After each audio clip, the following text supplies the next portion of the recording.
សួស្តីបងប្អូនម្នាក់ស្ដាប់ក្នុងលង្ក្រៅប្រទេសជាទីមេត្រីថ្ងៃនេះដែរ Channel យើងខ្ញុំសូមលើកយករឿងមួយគឺជារឿងពិតរបស់បងប្អូនពីរនាក់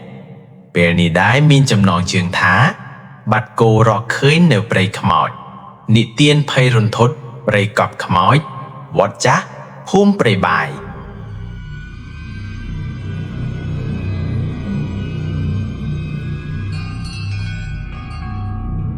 នៅខាងជើងភូមិព្រៃបាយស្រកោះអណ្ដាតខេត្តតាកែវមានវត្តចាស់មួយដែលគេហៅថាវត្តព្រៃធំចាវត្តនេះមានព្រៃធំក្រាស់ហើយនៅខាងក្រោយវត្តដែលតាំងពីសម័យប៉ុលពតមកម្លេះត្រូវបានគេប្រើជាកន្លែងកប់សពអ្នកស្លាប់ជាច្រើន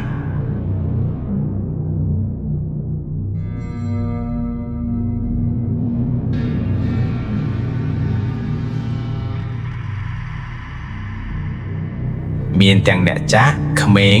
និងក្មេងអនាថាដែលគ្មានសាច់ញាតិមកយកសពវិញ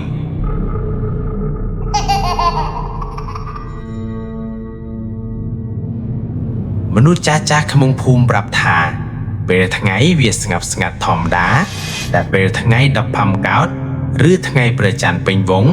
វិញ្ញាណក្មេងៗនឹងចេញលេងជុំវិញភ្នំអ្នកណាដែលធ្វើប្រហាក់ឬចូលទៅដោយគ្មានការគោរពអាចត្រូវរំខានដោយសំឡេងចម្លែកឬឃើញស្រមោលអាតកម្មវ័នល្ងាចដែលមេឃក្រហមចម្លែកខុសពីធម្មតាថ្ងៃមួយនៅម៉ោងប្រហែល6ល្ងាចមេឃលិចពណ៌ក្រហមចម្លែកហាក់ដូចជាថ្ងៃនោះមានអ្វីមួយមិនប្រក្រតី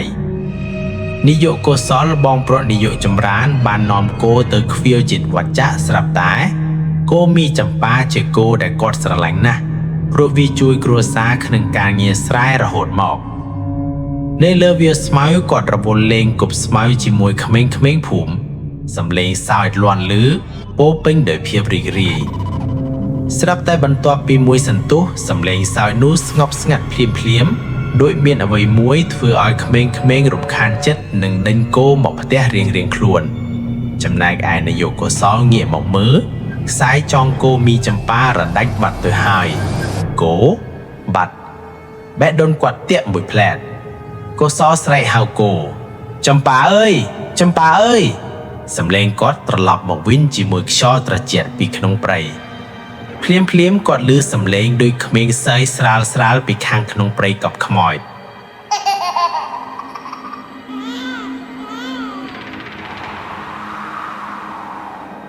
កុសលក៏តាំងចិត្តក្លាហានដើរចូលព្រៃវត្តចាស់នោះនាយកកុសលដើរចូលព្រៃស្លឹកឈើស្ងួតក្រោមជើងឬសូរក្រហាបក្រហាយខ្យល់ត្រជាក់បក់តាមខ្នងធ្វើឲ្យគាត់មានអារម្មណ៍ថាដូចមាននរណាម្នាក់ដើរតាមក្រោយ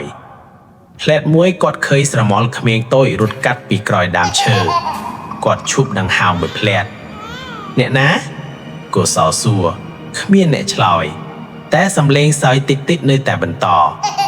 នៅចន្លោះដើមឈើចាស់គាត់ឃើញភ្នោខូចនឹងឈើឆ្កាងបាក់បែកមេឃចាប់ផ្ដើមងងឹតលឿនជាងធម្មតា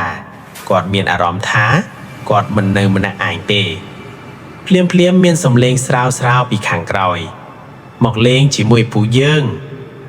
នាយកកុសលរត់ចេញពីព្រៃដោយភ័យញ័រគាត់ក៏រត់មកផ្ទះ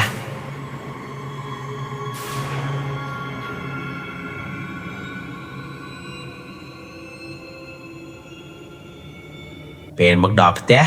លោកតាយ៉ែនពុករបស់គាត់ដែលជាគ្រូមន្តអាគមបុរាណខ្មែរកំពុងអង្គុយបុកឱសថនៅក្រោមផ្ទះ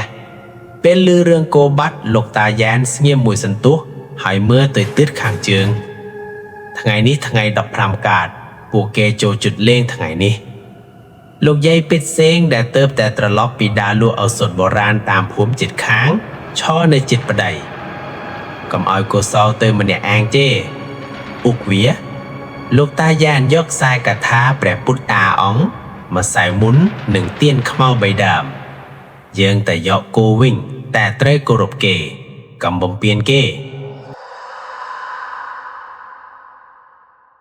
ពេលពួកគេចូលដល់កន្លែងកប់សពចាស់ពន្លឺព្រះច័ន្ទពេញវងបំភ្លឺលើអណ្ដោបស្ដាងនៅកណ្ដាលកន្លែងនោះគោមីចម្ប៉ាឈរនៅស្ងៀមភ្នែកវាភ្លឺក្រហមដោយភ្លើងកំពុងឆេះ ជុំវិញវាមានស្រមោលក្មេងៗ5នាក់ឈរនៅភ្នែករបស់ពួកគេភ្លឺខៀវស្រាវមួយក្នុងចំណោមនោះនិយាយស្រាវថាពួកយើងឯកោគ្មានអ្នកណាមកលេងគោនេះមកលេងជាមួយពួកយើងខ្យល់បក់ខ្លាំងទៀនក្នុងដៃលោកយាយពេទ្យសេងភ្លឺរញ្ជួយដីក្រោមជើងហាក់ដូចរញ្ជួយស្រាលនាយកកុសលដួលលើដីភ័យរន្ធត់មិនអាចនិយាយបានទេលោកតាយ៉ែនដាក់ខ្សែព្រុតលើដីហើយចាប់ផ្ដើមសូត្រមន្តបុរាណសំឡេងគាត់ធ្ងន់និងមានអំណាចកូនអើយបើអ្នកចង់បានបុណ្យយើងនឹងធ្វើឲ្យតែសូមកុំរំខានអ្នករស់សំឡេងក្មេងៗคล้ายទៅជាសំឡេងសោកសៅពួកយើងឃ្លានបុណ្យពួកយើងគ្មានអ្នកណាចងចាំលោកតាយ៉ែនបន្តសូត្រខ្យល់បក់ជុំវិញដោយខ្យល់គួចបន្តមកស្រមោលក្មេងៗចាប់ផ្ដើមរលាយទៅក្នុងអណ្ដោកភ្នែកគោរំណាស់ត្រឡប់ទៅធម្មតាវាដាមករកម្ចាស់ដោយស្ងៀមបុណ្យឧទ្ទិសនិងសំឡេងចុងក្រោយថ្ងៃបន្ទាប់គ្រួសារធ្វើបុណ្យឧទ្ទិសនៅវត្តចាស់មានការដុតទៀនបាយសាំនិងនិមន្តកសង្ឃសូត្រមន្ត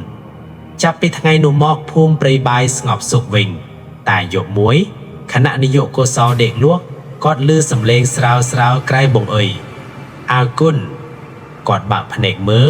ឃើញស្រមោលក្មេងតូចម្នាក់ញញឹមស្រាលមុននឹងរលាយទៅក្នុងពន្លឺព្រៃច័ន្ទនាយកកុសលមិនដែលភ្លេចមេរៀននោះឡើយកុំធ្វេសប្រហែសក្នុងការទទួលខុសត្រូវហើយត្រូវគោរពវិញ្ញាណអ្នកស្លាប់បន្ទាប់ពីព្រឹត្តិការណ៍យប់នោះភូមិព្រៃបាយមើលទៅស្ងប់សុខដូចមុនវិញគោមីចម្ប៉ាមិនមានអាការៈចម្លែកទៀតទេនាយកកុសលនិងនាយកចម្រើនក៏ត្រឡប់ទៅជីវភាពប្រចាំថ្ងៃធម្មតាតែអ្វីមិនបានបញ្ចប់ពិតប្រាកដទេមួយសប្តាហ៍ក្រោយថ្ងៃធ្វើបុណ្យព្រឹកមួយនាយកចម្រើនភ្ញាក់ពីដំណេកហើយដើរចុះពីផ្ទះគាត់ស្រាប់តែឃើញស្នាមជើងតូចលើដីខ្សាច់ក្រោមផ្ទះស្នាមជើងនោះមិនមែនជាស្នាមជើងក្មេងធម្មតាទេវាតូចខ្លាំងហើយមើលទៅដូចជាមានមនុស្សដើរលេងជុំវិញផ្ទះពេញមួយយប់នាយកចម្រើនហៅបងប្រុសមកមើលនាយកកុសលស្ងៀមមួយសន្ទុះមុននឹងនិយាយថាពួកគេមិនបានមករំខានទេប្រហែលពួកគេមកលេងតែស្នាមជើងនោះដឹកនាំទៅទិសខាងជើងទៅកាន់វត្តចាស់យប់បន្ទាប់នាយកកុសលចាប់ផ្ដើមសុបិនដដែលគាត់ឃើញក្មេង5នាក់ឈរនៅក្រោមដើមពោធិ៍ធំក្នុងព្រៃកប់ខ្មោចក្មេងស្រីម្នាក់ដែលមុននេះបាននិយាយថាអើគុណឥឡូវនេះនាងមើលទៅសោកសៅនាងលើកដៃចង្អុលទៅភ្នោខូចមួយនៃជាទៅហើយនិយាយស្រាលថាពួកយើងនៅមិនទាន់បានសុខពេញលេញទេនាយកកុសលភ្ញាក់លឿងជារៀងរាល់យប់ដង្ហើមលឿនបេះដូងទះខ្លាំងព្រឹកមួយគាត់សម្រេចចិត្តប្រាប់លោកតាយ៉ែនស្ដាប់ហើយនិយាយស្ងៀមថាបុណ្យដែលយើងធ្វើអាចគ្រាន់តែបំបត្តិការឈឺចាប់ខ្លះតែប្រសិនបើមានអ្វីមួយនៅក្រោមភ្នោដែលមិនត្រឹមត្រូវពួកគេនៅតែពិបាកចិត្តគ្រួសារសម្រេចចិត្តទៅព្រៃម្ដងទៀតនៅពេលថ្ងៃដោយយកផ្កាទៀននិងធូបពេលទៅដល់ភ្នោដែលក្មេងស្រីក្នុងសុបិនបានចង្អុលពួកគេឃើញថាភ្នោនោះខូចបាក់នឹងដីដួលចុះបន្តិចក្រោមដីមានឆ្អឹងតូចមួយចំនួនដែលមិនបានរៀបចំត្រឹមត្រូវប្រហែលជាពេលសម័យចាស់ការកប់មិនបានធ្វើដោយគោរពលោកតាយ៉ែនិយាយថាយើងត្រូវរៀបចំឲ្យពួកគេវិញគ្រួសារបានជួយរៀបចំភ្នោឡើងវិញដាក់ឈើសញ្ញាថ្មីនិងសរសេរថាដល់វិញ្ញាណកុមារដែលគ្មានអ្នកណាចងចាំពេលព្រះសង្ឃមកសូត្រមន្តខ្យល់ត្រជាក់បក់ស្រាលតែគ្មានអារម្មណ៍គួរឲ្យភ័យទៀតទេ